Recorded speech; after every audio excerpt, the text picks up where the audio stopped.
अगर मैं आपसे पूछूं कि क्या आप बाइक और स्कूटर को चलाना जानते हैं तो शायद आप ये कहेंगे कि भाई ये कौन सा फालतू सवाल है, जबकि भारत का हर लौंडा बच्चा बाइक और स्कूटर चलाना जानता है और हर बच्चा हर लौंडा डोमिनिक टोरेटो का पप्पा बनता है। तो ऐसे में ये कौन सा फालतू सवाल है? तो मैं आपसे पूछना चाहता हूं कि जब बाइक BS4 आती थी, कार्बोरेटर के साथ आती थी, तब भी आप लोग कहते थे कि भाई बाइक माइलेज नहीं दे रही है, और जब बाइक BS6 के साथ आ गई, फ्यूल इंजेक्शन के साथ, और आप जानते हैं कि 15% आपको BS6 में ज्यादा माइलेज मिलती है, तो भी लोग यही कहते हैं कि भाई बाइक माइलेज नहीं दे रही है। इसके सिर्फ 3 कारण हैं। या तो आपकी बाइक में पेट्रोल सही नहीं पड़ रहा है, या तो फिर आपकी बाइक में ही प्रॉब्लम है, और या फिर आप बाइक को चलाना नहीं जानते हैं। तो आज इस वीडियो में मैं आपको बताऊंगा कि आप BS6 बाइक को कैसे चलाएं जिससे वो ज्यादा से ज्यादा माइलेज दे सके। और इस वीडियो में मैं प्रयोग करूंगा अपनी R15 वर्जन 3 को, क्योंकि ये फ्यूल इंजेक्शन सिस्टम के साथ आती है, तो मैं आपको अच्छी तरीके से समझा पाऊंगा। इस वीडियो में हम थ्योरी और प्रैक्टिकल का उपयोग करेंगे, और मैं आपसे रिक्वेस्ट करना चाहूंगा कि आप इस वीडियो को ज्यादा धैर्य के साथ देखें, थोड़ा तसल्ली से देखें, जिससे आपको समझ आए। क्योंकि जो मेरा 21 सालों का अनुभव है चलाने का और बनाने का, वो मैं आपको इस वीडियो में देने की कोशिश करूंगा, जिससे आप लोग खुश हो जाएं, जिससे आप हमारी वीडियो को लाइक करें, शेयर करें, और आप हमारे चैनल को सब्सक्राइब करें। तो ये हमारे लिए काफी खुशी की बात होगी। तो अब चलते हैं सीधा बाइक के पास, लगाते हैं हेलमेट, और आप लोगों को बताते हैं कि BS6 बाइक को आप कैसे चलाएं जिससे वो ज्यादा से ज्यादा माइलेज दे सके। दोस्तों, BS4 बाइक हो या फिर BS6 बाइक हो, उसको चलाने के लिए आपको उसको बहुत ही बारीकी से समझना होगा। जैसे जब आपकी बाइक BS4 थी, तब उतनी ज्यादा समझदार नहीं थी जितने कि अब BS6 होने पर समझदार हो चुकी हैं, क्योंकि अब आपकी बाइक में सेंसर लग चुके हैं। कुछ बाइकों में ज्यादा सेंसर होते हैं, कुछ बाइकों में कम सेंसर होते हैं, लेकिन जो काम के सेंसर होते हैं वो सभी बाइकों में दिए जाते हैं। जैसे कि पहला सबसे काम का जो सेंसर होता है वो होता है थ्रोटल पोजीशन सेंसर, जो कि यहाँ पर नहीं, यहाँ पर लगा होता है। इसके अलावा एयर टेम्परेचर सेंसर होता है, इंजन ऑयल टेम्परेचर सेंसर होता है, और अगर आप साइलेंसर के पास देखेंगे तो यहाँ पर ऑक्सीजन सेंसर इसमें लगा होता है। इसके अलावा मैनिफोल्ड एब्सोल्यूट प्रेशर सेंसर इसमें लगे होते हैं, जो कि बहुत ही काम के सेंसर होते हैं। और जब इतने काम के सेंसर इसमें लगाए गए हैं दोस्तों, तो इसमें आप अगर कुछ भी गलत करेंगे, अगर आप इसको कुछ भी गलत चलाएंगे, तो जो सेंसर से सूचना जाएगी ECU तक, वो पता चल जाएगा। उसके बाद आपकी बाइक पेट्रोल सप्लाई ज्यादा कर देगी, या फिर उसमें जो भी करना होगा वो खुद कर देगी। तो आपकी बाइक इसीलिए माइलेज नहीं देती है। तो इसलिए सबसे पहले तो आपको अपनी बाइक को समझना होगा। उसमें जैसे कि पहले जब आप अपनी बाइक में चाबी लगाते थे, गियर लगाते थे, क्लच छोड़ते थे, एक्सीलरेटर लेते थे, चलाते थे, तब बात अलग थी। लेकिन अब BS6 में थोड़ी सी बात अलग हो चुकी है। इसलिए अब आपको गियर लगाते समय, क्लच छोड़ते समय, और खास करके आपको यहाँ पर एक्सीलरेटर देते समय आपको विशेष ध्यान देना है, क्योंकि यहाँ से आपकी बहुत सारी चीजें निर्धारित होती हैं। जैसे कि भाई जब आप इसको ज्यादा घुमाएंगे या कम घुमाएंगे, तो यहाँ पर जो सेंसर लगा है वो ECU को बताएगा कि हमारे प्रभु, हमारे मालिक को थोड़ी सी ज्यादा पेट्रोल सप्लाई की जरूरत है, तो वो उतनी ज्यादा सप्लाई देगी और आपकी बाइक माइलेज नहीं देगी। इसके अलावा दोस्तों, आपको एक चीज और भी ध्यान देना होगा। जो आपकी आदतें BS4 बाइक चलाते वक्त थी, उनको अब आपको बदलना होगा, क्योंकि आपकी मान लीजिए थोड़ी सी आदत खराब थी। अगर आप ब्रेक दबाकर चलाएंगे, आपकी बाइक गर्म होगी, तो जब गर्म होगी तो इसमें जो इंजन ऑयल टेम्परेचर सेंसर है वो अलग सूचना दे देगा कि ये गर्म हो रही है, तो फिर उसके हिसाब से पेट्रोल सप्लाई अलग हो जाएगी। इसके अलावा दोस्तों, अगर आप जैसे कि मान लीजिए कुछ लोगों की आदत है बार बार जैसे क्लच दबा के उठा के चलाने की, तो यहाँ पर आपकी बाइक में जब आप एक्सीलरेटर का ज्यादा उपयोग करेंगे, क्लच दबा लेंगे, बाइक का RPM ज्यादा हो जाएगा।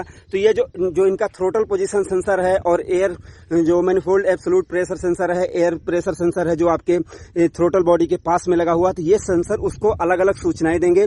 फिर आपकी बाइक उसी हिसाब से पेट्रोल और एयर का मिश्रण करके सप्लाई करेगी, तब आपकी बाइक ज्यादा माइलेज नहीं देगी। तो फिर आप कहेंगे कि आपकी बाइक ज्यादा अच्छी तरीके से माइलेज नहीं दे रही है।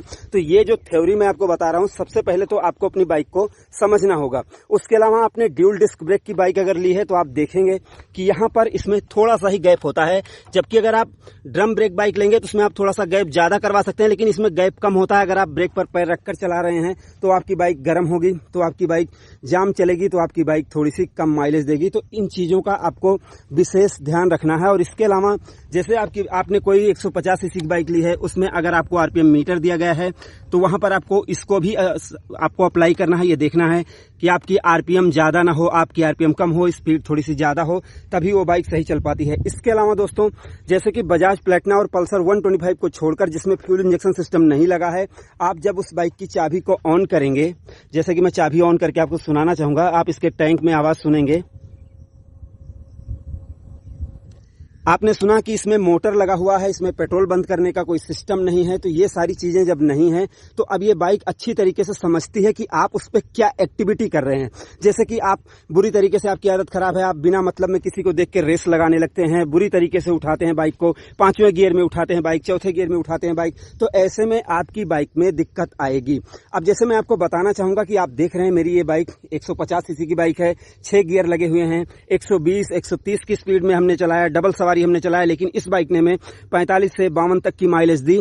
तो हम इसको सही चलाना जानते हैं, इसलिए ये बाइक हमको माइलेज देती है। हमारी एफजेड भी देती है, हमारी स्प्लेंडर भी हमको अच्छी माइलेज देती है, क्योंकि हम उसको चलाना जानते हैं। ये तो हो गई थ्योरी, और अब मैं आपको बाइक चलाते हुए और इसके बाद मैं आपको सारी चीजें और भी चीजें समझाऊंगा। सबसे पहले मैंने सोचा कि मैं आपको थ्योरी बता देता हूं। दोस्तों BS6 बाइक को चलाने के लिए आपको थोड़ा सा एडवांस सोचना होगा। अब मैं आपको इस बाइक में प्रैक्टिकल करके दिखाता हूं, लेकिन हो सकता है आप लोग कहें कि भाई ये तो BS3 बाइक है, BS4 है, या फिर इसका कोई स्टैंडर्ड ही नहीं है। तो मैं आपको सिर्फ उदाहरण के लिए इस बाइक में दिखा रहा हूं, जिससे आप लोगों को अच्छी तरीके से समझ में आए। अब पहली बात तो मैं आपको जो एडवांस टेक्निक की बात कर रहा हूं, अगर आप अपनी बाइक में इस थ्रोटल को, इस क्लच को और गियर को और ब्रेक को सही तरीके से मिक्स करेंगे, जैसे आपकी बाइक मिक्स करती है पेट्रोल और हवा के मिश्रण को, तो आपकी बाइक ज्यादा बेटर तरीके से माइलेज दे पाएगी। अगर आप इन सब चीजों में कोई ना कोई गलती करेंगे, जैसे एक्सीलरेट गलत करेंगे, या फिर गलत टाइम पर गियर लगाएंगे, या फिर ज्यादा एक्सीलरेट करेंगे, तो फिर आपकी बाइक माइलेज नहीं देगी। दूसरी बात दोस्तों, जब आप अपनी बाइक को चला रहे होते हैं तो आपको अपने सामने की सिचुएशन जरूर देख लेनी चाहिए कि मान लो आपको थोड़ी दूर पे दिख रहा है कि कोई बाइक खड़ी है, कोई गाड़ी खड़ी है, या फिर ट्रैफिक है, तो आपको जबरदस्ती वहां पर खींच के नहीं पहुंचाना चाहिए। खींचा, तुरंत ब्रेक मारा, तुरंत फिर चल दिया, तो ये गलती से ये समझ रही है कि तुम क्या कर रहे हो, आप क्या कर रहे हो, तो जिससे ये बाइक थोड़ा सा, इसके सेंसर आपकी बाइक के इश्यू को बताते हैं और आपकी बाइक माइलेज नहीं देती है। और मैं यहाँ पर एक बात आपको बताना चाहूंगा कि जैसे ये जरूरी नहीं है कि आप 40 से 50 जो यहाँ पर दिया हुआ है उतना ही चलाएंगे तो ही माइलेज देगी। अगर आप 60 चलाएंगे तो भी आपकी बाइक माइलेज देगी, मैं इसके लिए बता रहा हूँ। बाकी अगर आप कोई हाई फाई बाइक रखेंगे तो उसमें आप थोड़ा सा स्पीड पे भी चलाएंगे तो सेंसर लगे होने के कारण और फ्यूल इंजेक्शन लगा होने के कारण आपकी बाइक बेटर माइलेज दे सकती है। बस आपको इन सारी चीजों को अच्छी तरीके से मिक्स करना आना चाहिए, नहीं तो अगर आप मिक्स नहीं कर पाएंगे तो आपकी बाइक सही से माइलेज नहीं दे पाएगी। और ये वीडियो मैं माइलेज के लिए बना रहा हूँ, इसलिए मैं इसमें माइलेज के लिए बता रहा हूँ। बाकी परफॉर्मेंस के लिए, सही तरीके से चलाने के लिए उसकी मैं अलग वीडियो बनाऊंगा। तो सबसे पहली बात तो आपको इन सारी चीजों को मिक्स करना आना चाहिए। उसके अलावा आपको अपनी सिचुएशन पता होनी चाहिए कि कितनी दूर पे आपको रुकना है। आपको सारी, जैसे आपका दिमाग कंप्यूटर की तरह चलना चाहिए कि कौन से कितनी दूर पे रुकना है और कहां पर ट्रैफिक है, कितना मुझे एक्सीलरेट करना है। उसके बाद आपको बाइक को समझना है कि जैसे अभी मेरी बाइक, अभी मैं कम स्पीड में चल रहा हूं, बिल्कुल सही चल रही है, ठीक है। और एक चीज, इस बाइक को मैं इसलिए लाया हूं कि अभी आप देखेंगे, पहले थोड़ा सा आप देख लें, मैं पहले भगा लूं थोड़ा सा। अब आप देखेंगे कि लगभग जो है 40 की स्पीड चल रही है और अभी मेरी बाइक का साउंड कैसा है। और जब मुझे बुरी तरीके से चलाना होगा तो उसी स्पीड पे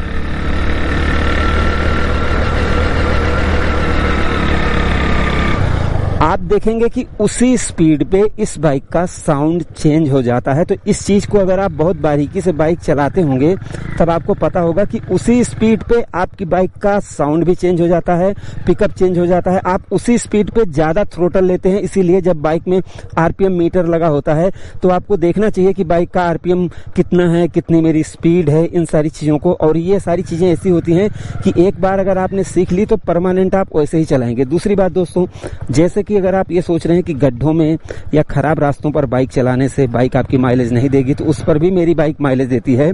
और जो टिप्स मैं आपको दे रहा हूं, जैसे कि अगर आप पहाड़ी इलाके से हैं, वहां पर आपकी बाइक पहाड़ों पर चढ़नी है, तो वहां पर कोई भी टेक्निक अगर आप लगाएंगे तो भी आपकी बाइक माइलेज थोड़ी सी कम देगी, क्योंकि वहां पर चढ़ाई है तो आपकी बाइक पे जबरदस्ती ज्यादा लोड पड़ रहा है, तो इसलिए वहां पर माइलेज थोड़ी सी डाउन हो जाएगी। लेकिन जब आप पहाड़ से उतरेंगे तो उस माइलेज को वहां पर थोड़ा सा कवर कर सकते हैं। तो इन चीजों का आपको विशेष ध्यान रखना चाहिए, जो मैंने एडवांस थोड़ी सी टेक्निक बताई। अब इस वीडियो को अगर मैं ज्यादा लंबा करूंगा तो आपको ज्यादा देखने में मजा नहीं आएगा। इस वीडियो में मैंने थ्योरी और थोड़ा सा प्रैक्टिकल करके दिखाया है।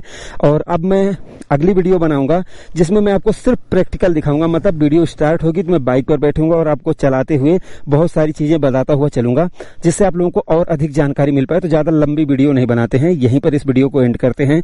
अभी तक अगर आपको बढ़िया जानकारी मिली हो तो कमेंट सेक्शन में भाई जरूर बताया करो।